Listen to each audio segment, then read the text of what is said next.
FNAF story constantly progressing into the future, the recent games have also been taking a good look at the past.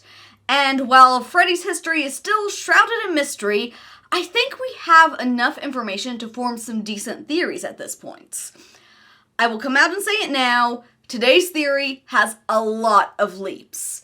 Yes, we've recently gotten more hints into the early days of the franchise, but in the grand scheme of things, we still know frustratingly little about this part of the timeline.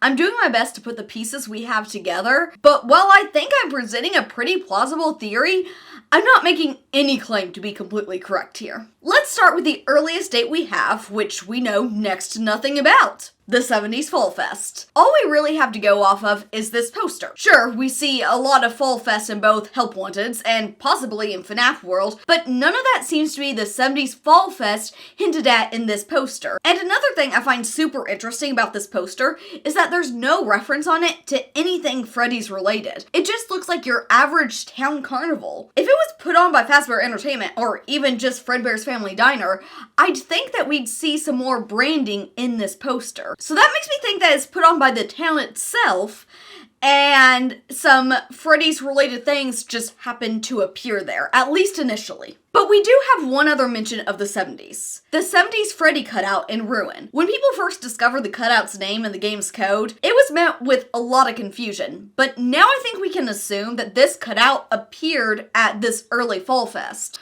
only not as a headliner, rather as one of the attractions that were just present at the carnival.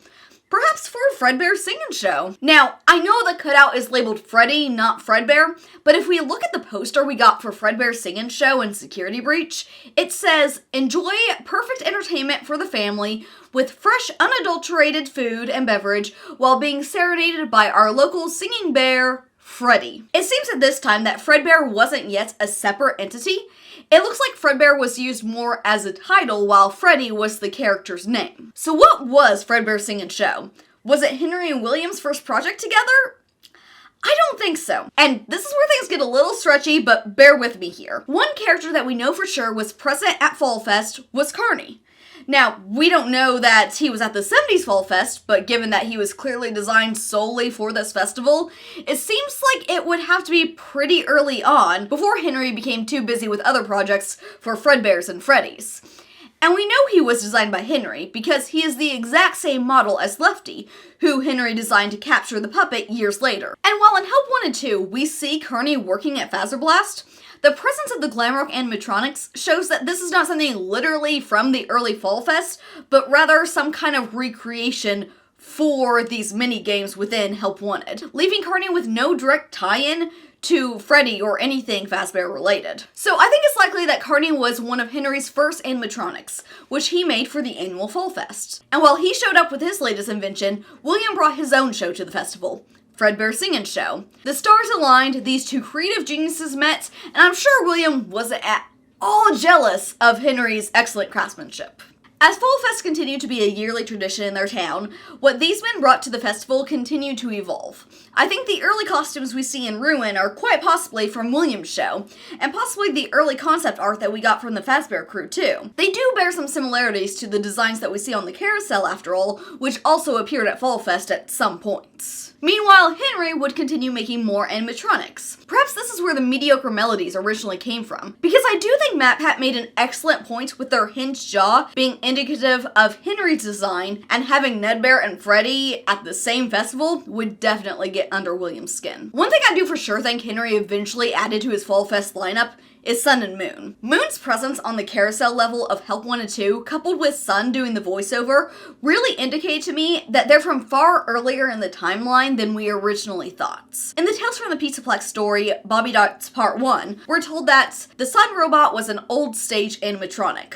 Note that it doesn't say just how old the animatronic was. So while a lot of people assume this meant that he was from the beginning of the Pizzaplex's time, I'm now thinking it means that Sun and Moon are among the oldest animatronics in this franchise. And their whole Jekyll and Hyde show would be a perfect fit for a Halloween carnival, don't you think? So why do I think it had to be Henry that made him?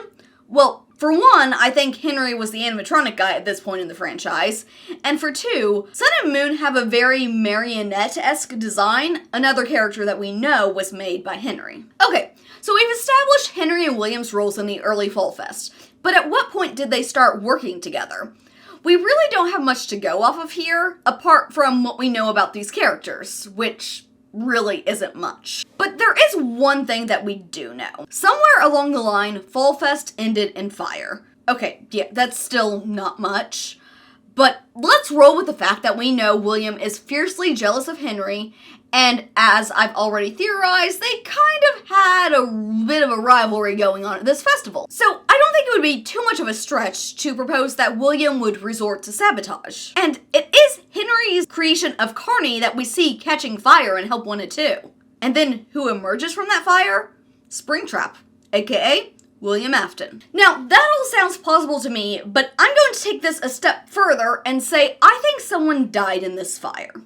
And this person was technically William's first victim. Why? Because in the Toy Chica high school years cutscenes in Ultimate Custom Nights, Chica collects bits of her victims, and it's popular consensus that this represents William's murders. But in the first cutscene, we see Foxy's hook sticking out of Chica's bag, implying that she has already taken a life. Now, let's take a look at Grim Foxy from Help Wanted 1's Fall Fest, and what do we see? He's on fire. Yes, Jacko Bonnie and Jacko Chica are also on fire, but they're jack-o'-lanterns, so it makes sense for the design. Foxy being on fire, well, it makes for what I think is one of the coolest designs. It isn't essential. I think it could be hinting at the fact that someone died in the Fall Fest fire that William set. And that someone is the mystery victim from Toy Chica high school years, represented by Foxy's hook, a victim already claimed by William before he goes on to kill the 6 kids that we know and love. As for who that mystery victim is, it could be anyone. Hell, maybe Henry's son Sammy did exist in the games and he died here. Or maybe William lost his own son in the fire and then he learned robotics in order to rebuild Michael as a humanoid robot, just like I think he did to Vanessa in the movie. Yeah, I'm not super fond of that either, but I know someone in this franchise has to be a robot. There's been too much hinting at robot kids in the books, and we see William experimenting with humanoid robots in the sister location bunker. And I guess Michael is as good of a candidate as anyone, especially since I do think Vanessa is his movie counterpart, and the movie novel adaptation really seems to indicate to me that she is a robot. But frankly, I don't feel like diving into that can of worms right now, so instead I'm just going to say that we don't know who died in that fire. Maybe someone who will forever be nameless. But the end result was that the fire got out of hand, and both Henry and William's lives' work went up in flames. So this ultimately leads to the two of them becoming business partners and opening Fredbear's Family Diner. They restart Fall Fest as a Fazbear event, as we see in this poster from Help Wanted 2 and from the Dreadbear DLC, and everything goes great for them, until it goes horribly wrong. Fredbear's Family Diner took off, and then in 1983, the company of Fazbear Entertainment was officially formed, bringing with it the Fredbear and Friends TV show and Freddy Fazbear's Pizza. But William wasn't happy. My best guess for his motivation at this time is that since I'm theorizing that Fredbear's Singing Show was his, Fredbear's was his passion project, but Freddy's was more Henry's. That's why we see William working at and presumably spending most of his time at Fredbear's in the FNAF 4 minigames. But then Freddy's overtook Fredbear's in popularity, children even wore Freddy's masks to his restaurants, so once again, Henry was showing him up, and once again, William decided that he would make him pay for it. So he went to Freddy's and took the Spring Bonnie suits that had been stored away after the Springlock failure forced the Springlock suits to be discontinued. And then he proceeded to kill 5 children and stuff them into the animatronics. Now, I've already done a theory on how I think the Grave Order in Princess Quest 4 tells us the Death Order, so check that out if you haven't yet. But I know what you're probably saying. How could I use Toy Chica high school years as evidence earlier and yet disregard that the Death Order given in the cutscene contradicts the Princess Quest 4 Grave Order? This is something I struggled with a lot after Help Wanted 2 came out. But I think I have a solution. So I think we're all in agreement, Toy Chica high school years represents William's murders. But that doesn't mean the murders shown in the cutscenes are in chronological order. Instead, I think we should be matching the children to the corresponding animatronic. The weird mix and match of the animatronics in these cutscenes always bugged me. Some deaths matched up with the appropriate animatronic, I think only Bonnie actually, but all the rest didn't. And I feel like it should be either they all match up to their corresponding animatronic or none of them do. So this theory eliminates that awkwardness. So let's go through this in the chronological order that we get from the Princess Quest 4 gravestones. Though technically we have to first go back because we have a mystery victim who is dead before William took up his murder hobby, so that has to correspond to the animatronic that we never see in the cutscenes. I already talked about Grim Foxy could represent someone dying in the fire, and there's a Foxy hook in the bag, so that would fit. And crap. It would also fit if the victim was Michael because he's Foxy Bro. But I'm still against making that claim until I have more evidence, so moving on. Now, according to both Ultimate Custom Night and the Grave Order, Susie dies next and possesses Chica. But since Chica is the one doing the killing in this animation, she can't be represented by the Chica animatronic, so instead she's represented by Twisted Wolf. Which kind of makes sense when you think about the fact that she's lured through her dog, and wolves and dogs are in the same family. But it makes even more sense when we look at Twisted Wolf's origins in the Twisted Ones.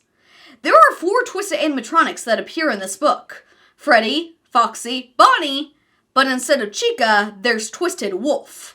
He's been a stand-in for Chica from his first appearance, and that just continues in this cutscene. Next is Fritz, who is represented by Mangle. One explanation is that Foxy was already used for the mystery victim, but really all the animatronics are represented through their toy versions, so it makes the most sense for him to be represented through Mangle anyway. And in this cutscene, Chica says she'll tell him she's taken hostages. I think this could indicate that Fritz was with Susie, possibly looking out for her, and the two of them were lured together. This would track with the newspaper article we get in FNAF 1 saying that the first indication of children going missing was footage of 2 kids being lured into the back room together. Next is Gabriel, then Jeremy, both represented by Toy Freddy and Toy Bonnie. We don't get a lot of useful information here. Chica was going to ask Freddy for help with homework and tell Bonnie that her house was on fire, so both seem to indicate that William asked for their help with something, if we're even supposed to take it that literally. Now, next is Cassidy, who is represented by Pigpatch. I know, it sounds weird, but this is actually what sold me on this theory. Pigpatch always seemed like such a random inclusion in this cutscene. And again, in Help 1 and 2, actually. He just keeps cropping up. And why? Well, I think it's most likely that he's meant to represent the mediocre melodies as a whole. And what is the importance of the mediocre melodies in Ultimate Custom Nights? They are who the vengeful spirit, aka Cassidy, speaks through. So, in this cutscene, she is represented by one of them and given the most brutal death. Lastly, we have Charlie, who is of course represented by the marionettes. And here we have Chica going to his house and trying to get him to come outside. Now, let's compare that to Charlie's death, where William goes to the restaurant that she is at, finds her, and kills her outside. No, it's not a perfect match, but none of these are meant to be, and symbolically, it works really well. So, now that we have that all cleared up, let's go back to putting these pieces together. William kills the 5 kids, and tensions start running high, prompting Henry to make the security puppets before their annual Fall Fest in an attempt to defuse the situation and protect his own daughter as well. But it doesn't work. William kills Charlie and she possesses the security puppets, then goes on to give life to Susie, Fritz, Gabriel, and Jeremy. Now, no, this doesn't have to occur at Fall Fest, but Charlie's death in the Silver Eyes takes place during a Halloween party, so I think it's as good of a guess as any, and it would give added importance to the Fall Fest of '83 that we see in The Curse of Dreadbear. And I do really think that she died at Fredbear's, and not just because of the smaller location, but because, as we see in The Curse of Dreadbear, the Fall Fest takes place near the FNAF 4 house, implying that it was centered around Fredbear's family diner, which we know from FNAF 4 is located close to the Afton house. This is also in line with Midnight Motorist showing the Afton family and Juniors being representative of Fredbear's family diner, which William isn't allowed into because it's an active crime scene after he killed Charlie. I go more into my Midnight Motorist theory in my Help 1 and 2 Solves Everything video, which I referenced earlier. As I also mentioned there, I think it's possible that William set Henry up to take the fall for these murders. But there isn't really a lot of evidence to show that. It would just give him a good excuse for being AWOL for so long. And we do see in the Silver Eyes that some people suspected him after the missing children's incident, so it would fit with that. But Either Henry was arrested for William's crimes, or he just decided to step away from the company after the death of his daughter. Really, either theory works. Meanwhile, William showcases his excellent fatherly skills by using fear gas on his youngest son to teach him not to run away anymore, making him absolutely terrified of the animatronics, just like we see in Didophobia. And then, to make things even worse, he hosts said son's birthday party at Fredbear's, and thanks to a prank gone wrong, his son dies. I'm sure Fredbear's closed after this, but I think Freddy's managed to stay open for a couple more years. The newspaper clipping from FNAF 1 references a long struggle to stay in business. And I think this is where the significance of 1985 comes in. I'm also leaning towards William killing 5 more kids in 1985, and that's what we see in Foxy Go Go Go, but that's another one of those hunches without much to back it up. I did make a short on it though, so go check it out if you're interested. Anyway, I'm saying Freddy's closed in 1985, and William lost his murder playground. But he's not too torn up over it though, because he has plans to build his own. And as Fazbear Entertainment is in desperate need of a new attraction to stay afloat, they give William the go-ahead, despite his peculiar design choices. There's no doubting what you've achieved on a technical level. These are clearly state-of-the-art. There are just certain design choices that were made for these robots that we don't fully understand. We were hoping that you could shed some light on those. She can dance. She can sing. She's equipped with a built-in helium tank for inflating balloons right at her fingertips. She can take song requests. Sounds she can great. even dispense ice cream. With all due respect, those aren't the design choices we were curious about, Mr. Afton. William moves forward with Circus Baby's Pizza World, but before it can officially open, his daughter dies tragically at the hands of Circus Baby, and the project is cancelled. So I think that's where I'm currently at with the early timeline. Sure, there are some details that I kind of skimmed over to hit the broad strokes, but I'm happy with the rough shape of it. At least until Into the Pit comes out and proves me completely wrong. As always, let me know what theories you would like to see me cover. Stay hyper and keep theorizing, friends.